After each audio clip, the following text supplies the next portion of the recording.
What's going on, everyone, and welcome back to Movie Emporium's movie review of Encanto. This is the Disney's 60th animated film that's directed by Jared Bush, Byron Howard, and of course Charise Smith.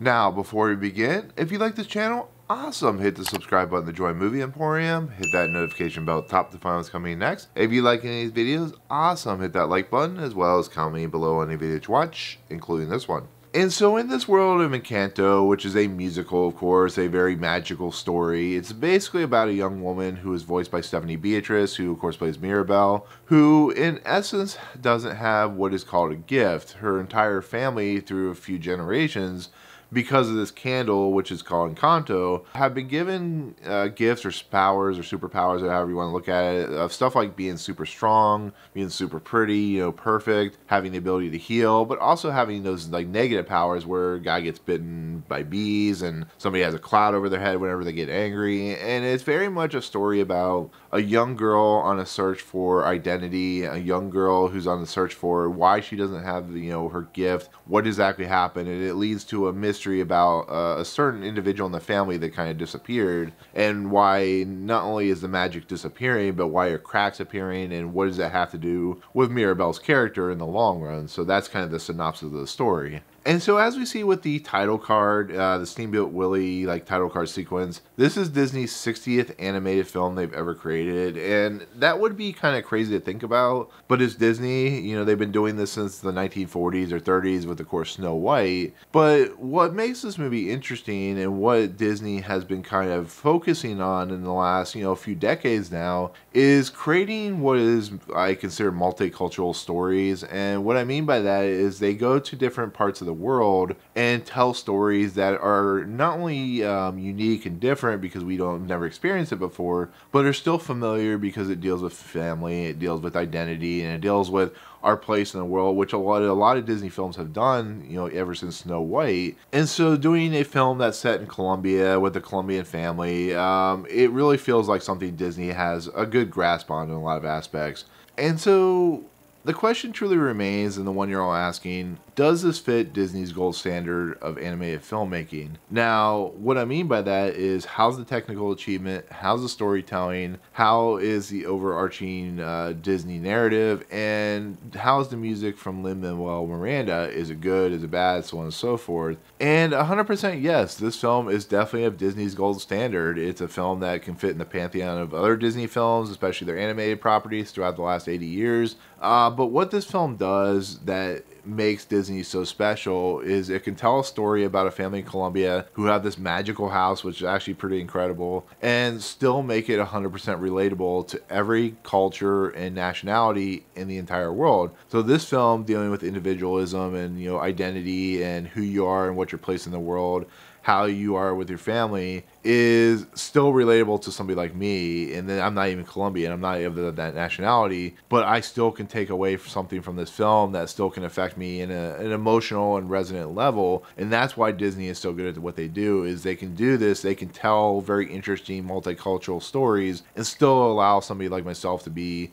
very relatable in the sense of what the story is trying to do. But what also makes Disney so special is their ability to have great visuals, great look and feel, and emotional storytelling resonance, which this movie does have some problems in the storytelling aspect, but it's a movie that has just the Disney standard. It really does. It does everything you expect from a Disney film. It does it with, reverence and sincerity and heart, but it also has fun and enjoyable moments and laughter. And it's almost a perfect Disney movie. It almost fits that, like I said, pantheon of other perfect Disney movies. And I think it's actually one of Disney's best in the last decade. I think this fits right with Moana and right with Meet the Robinsons as a film that just truly shows you the nature of how cool and unique Disney can be when they set their sights on it, I guess. And the other thing, the other question is, the technical prowess of this movie is second to none, to be fairly honest. There are some things that are happening in this movie that, once again, just completely blows my mind. I mean, this movie deals with clothing,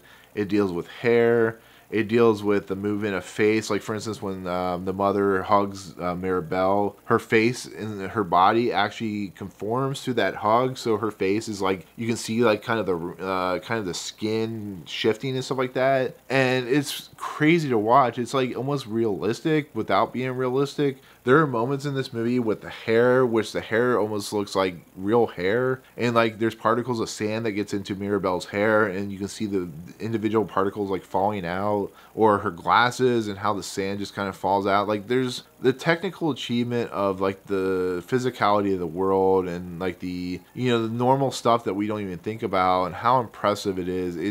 It's on a whole nother level. It feels like they've created a magic with the help of the devil, and I can't wrap my head around how a computer can create such interesting, such amazing visuals of just real world scenarios. And even the water, it looks real, and it was just such an impressive thing. And like the clothing like wrinkles and moves in a naturalistic way, and you know, watching the house, even though the house is very fantastical because it's an actual object, an actual character in its own right, watching like all the steps and stuff like that, and watching them kind of, you know, dust come out, and watching the world, just how it plays out. It's just wow.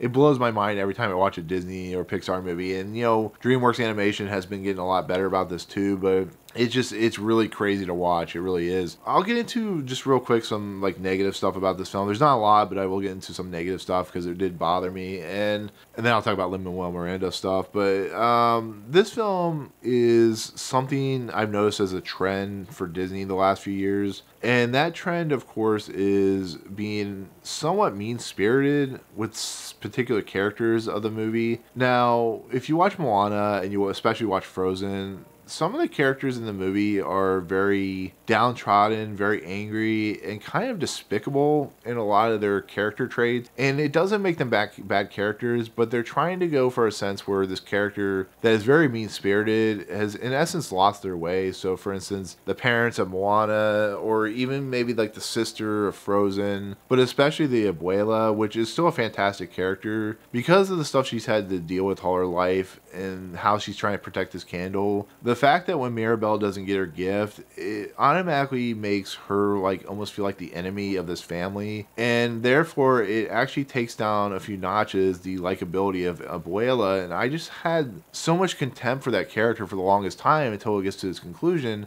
because it just feels like they're trying, especially Disney is trying to create a character to be a very conflicted character. It just really shows to an extent where it becomes almost uncomfortable to watch. But it's not like, you know, a movie where it's just they're so unredeemable that they can't come back from what they are. But it just feels like sometimes like there's somebody at Disney who just feels like they've been betrayed or hurt in some point in their life, that they have to throw a character in like that. And you sometimes start watching these films and you go, I love what this world is, I love the storytelling, but the character just kind of takes away from it a little bit, and I just had a problem with that. And like I said, it doesn't take away from the actress who's voicing the character. It's still a fantastic character, but it is noticeable, and it does take it from being like that top tier, 100%, you know, great Disney film of all time, but it's still, you know, up there pretty high. But it's just, that was my honest negative. There's some points in this movie where it gets a little too mean-spirited for its own good.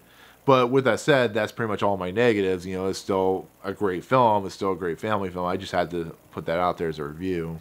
And to kind of finish out this review, Lin-Manuel Miranda, who's very famous at this point with his musical style and his creations and stuff like that, this once again continues his success and his journey through Disney animated films. It once again shows how good he is as a composer, how good he is as a musician, how good he is at wordplay, and the music in this, or the songs itself, really fit the tone of the movie. A lot of times they're joyous. There's some, you know, very melancholy songs. You know, the way they're structured and stuff like that, they're just really fun to listen to. They really hype up the movie, and once again just proves that Lin-Manuel Miranda is a talent of the ages, I guess you could say. He's really good at what he does, and it doesn't mean every song works, because there is one song I was not a big fan of, which deals with the family member that's really strong. But overall, I think it still is a really well done, you know, set of songs and so on and so forth. So yeah, Lin-Manuel Miranda definitely succeeds, as he usually does. So but with that said, that will do it for my review of Encanto. Like I said, even though I had a little bit negative, a little mean-spirited, I still think it's a fantastic film.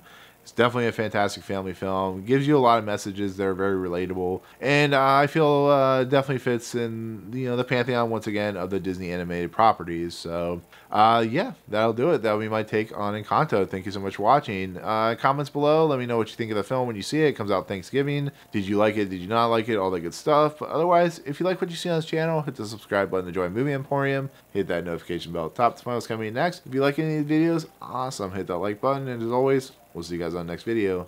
Peace out.